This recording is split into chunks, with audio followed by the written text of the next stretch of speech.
نحمدہ و نصلی علی رسولہ الکریم۔ عزیزان محترم، میں Muhammad Aslam Dode, chairman liberal party Pakistan, آپ سے مخاطب ہوں اور آپ دیکھ رہے ہیں liberal party Pakistan YouTube channel. پیش خدمت ہے پروگرام ایمان اور اس کی شاخیں۔ آج کا موضوع ہے سابقہ موضوع کی طرح ایمان کی پانچویں شاخ، رسولوں پر ایمان، اور عنوان ہے رسول اللہ صلی اللہ علیہ وآلہ وسلم کی حیات مبارکہ کے حالات و واقعات۔ عزیزان محترم، میں آپ کے سامنے کئی دفعہ یہ بات بیان کر چکا ہوں کہ مدینہ کے یہود کے ساتھ مسلمانوں کا ایک معاہدہ تھا، میثاق مدینہ۔ اس کی تین شرائط تھی۔ پہلی بات یہ تھی کہ مدینہ پر اگر کوئی بیرونی طاقت حملہ آور ہوگی تو مسلمان اور یہودی باہم مل کر اس کا مقابلہ کریں گے۔ یہودی اور مسلمان اپنی اپنی مذہبی رسومات، مذہبی عقائد اور مذہبی عبادات میں آزاد ہوں گے اور ہر قسم کے جھگڑوں کا فیصلہ رسول اللہ صلی اللہ علیہ وسلم فرمائیں گے۔ یہ تین شرائط تھی، لیکن یہودیوں نے ان تینوں شرطوں کو توڑا۔ بنو قینقاع نے توڑ دیا، بنو نذیر نے توڑ دیا اور بنو نذیر نے توڑ دیا۔ تو ظاہر ہے جب انہوں نے اس معاہدے کو توڑا تو وہ مسلمانوں کے دشمن تھے اور مسلمانوں کی دشمنی کے درپے تھے۔ وہ کوئی بھی ایسا موقع ہاتھ سے نہیں جانے دیتے تھے کہ رسول اللہ صلی اللہ علیہ وسلم کو اور آپ کے ساتھیوں کو اور مسلمانوں کو نقصان پہنچائیں۔ جنگ بدر میں بھی انہوں نے کفار مکہ کا ساتھ دیا، جنگ احد کے اندر بھی انہوں نے کفار مکہ کا ساتھ دیا، اور پھر جنگ احزاب کے اندر تو وہ بذات خود اس جنگ میں شریک ہوئے، مکمل طور پر وہ شریک تھے، ساتھ تھے کفار مکہ کے۔ تو مسلمانوں کے لیے اب یہ ضروری ہو گیا تھا کہ یہودیوں کا کسی نہ کسی طرح کلا کما کیا جائے۔ اب جب بنو قینقاع کو مسلمانوں نے ان پر فتح حاصل کی اور ان کو نکالا مدینہ سے، تو ان میں سے کچھ لوگ تو شام کی طرف ہجرت کر گئے تھے، لیکن باقی ماندہ یہیں خیبر کے اندر آ کر آباد ہو گئے تھے۔ اسی طرح بنو نذیر بھی خیبر کے اندر آ کر آباد ہو گئے تھے، اور بنو قریظہ کے بھی کچھ لوگ خیبر کے اندر آ کر آباد ہو گئے تھے۔ تو گویا کہ خیبر اس وقت یہودیوں کا ایک مرکز و محور بن چکا تھا۔ تو نبی علیہ الصلوۃ والسلام جب والیان ریاست کو خطوط لکھ رہے تھے، مختلف ممالک کے جو والیان تھے، حکمران تھے، راجے مہاراجے تھے، ان کو خطوط لکھ رہے تھے صلح حدیبیہ کے بعد۔ آپ کچھ فارغ تھے تو خطوط لکھے آپ نے، جو پچھلے ایپیسوڈ میں نے آپ حضرات کے سامنے بیان کیے ہیں۔ تو ان خطوط کے لکھنے کے بعد آپ صلی اللہ علیہ وسلم نے یہ فیصلہ کیا کہ یہودیوں کا کلا کما کرنا ضروری ہے۔ تو آپ صلی اللہ علیہ وسلم 1600 صحابہ کرام کی جمعیت کو لے کر، یعنی 1600 صحابہ کرام کی جمعیت کو لے کر خیبر کی طرف نکلے، کیونکہ خیبر اب ان کا مرکز و محور تھا۔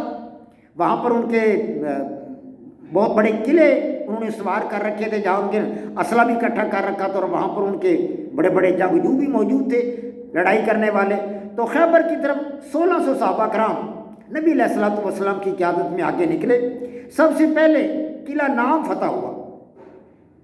قلعہ نام اللہ تبارک و تعالیٰ کے فضل و کرم سے صحابہ کرام نے قلعہ نام کو فتح کر لیا، اور پھر مسلمان آگے قلعہ قموس کی طرف بڑھے۔ قلعہ قموس جو ہے یہ ان کا بہت بڑا قلعہ تھا، اور یہ عرب کے ایک مشہور پہلوان اور شاہزور مرحب جو تھا اس کا قلعہ تھا، یہ اس کا رئیس تھا اس قلعے کا، اور یہاں اس نے بہت سارے اپنے جنگجو ساتھیوں کو اکٹھا کیا ہوا تھا، یہود میں سے جو لڑاکا تھے، لڑنے والے تھے، اور ان کا قائد اور لیڈر مرحب تھا۔ یہ بہت بڑا پہلوان تھا، اور فن پہلوانی میں بڑے بڑے اس نے پہلوانوں کو گرا رکھا تھا، اور اس کی دھاک بیٹھی ہوئی تھی عرب کے اندر۔ تو نبی علیہ الصلوۃ والسلام اور آپ کے صحابہ کرام قلعہ قموس کی طرف بڑھے۔